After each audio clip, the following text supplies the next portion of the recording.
Judges chapter 15. After a while, in the time of wheat harvest, it happened that Samson visited his wife with a young goat. And he said, "Let me go in to my wife, into her room." But her father would not permit him to go in. Her father said, "I really thought that you thoroughly hated her. Therefore I gave her to your companion. Is not her younger sister better than she? Please take her instead." And Samson said to them, "This time I shall be blameless regarding the Philistines if I harm them." Then Samson went and caught 300 foxes, and he took torches, turned the foxes tail to tail, and put a torch between each pair of tails.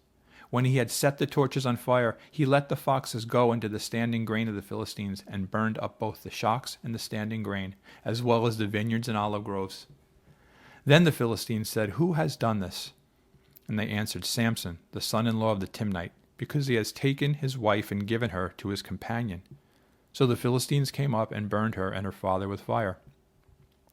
Samson said to them, "Since you would do a thing like this, I will surely take revenge on you, and after that I will cease." So he attacked them hip and thigh with a great slaughter. Then he went down and dwelt in the cleft of the rock of Etam. Now the Philistines went up and camped in Judah and deployed themselves against Lehi. And the men of Judah said, "Why have you come up against us?" So they answered, "We have come up to arrest Samson, to do to him as he has done to us." Then 3,000 men of Judah went down to the cleft of the rock of Etam and said to Samson, "Do you not know that the Philistines rule over us? What is this you have done to us?" And he said to them, "As they did to me, so I have done to them." But they said to him, "We have come down to arrest you, that we may deliver you into the hand of the Philistines." Then Samson said to them, "Swear to me that you will not kill me yourselves." So they spoke to him, saying, "No, but we will tie you securely and deliver you into their hand, but we will surely not kill you." And they bound him with 2 new ropes and brought him up from the rock. When he came to Lehi, the Philistines came shouting against him. Then the Spirit of the Lord came mightily upon him, and the ropes that were on his arms became like flax that is burned with fire, and his bonds broke loose from his hands.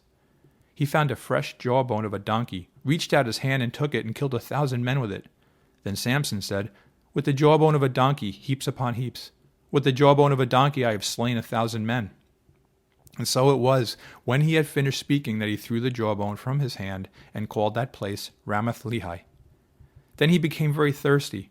So he cried out to the Lord and said, "You have given this great deliverance by the hand of your servant, and now shall I die of thirst and fall into the hand of the uncircumcised?" So God split the hollow place that is in Lehi, and water came out, and he drank, and his spirit returned, and he revived. Therefore he called its name En-Hakkore, which is in Lehi to this day. And he judged Israel 20 years in the days of the Philistines.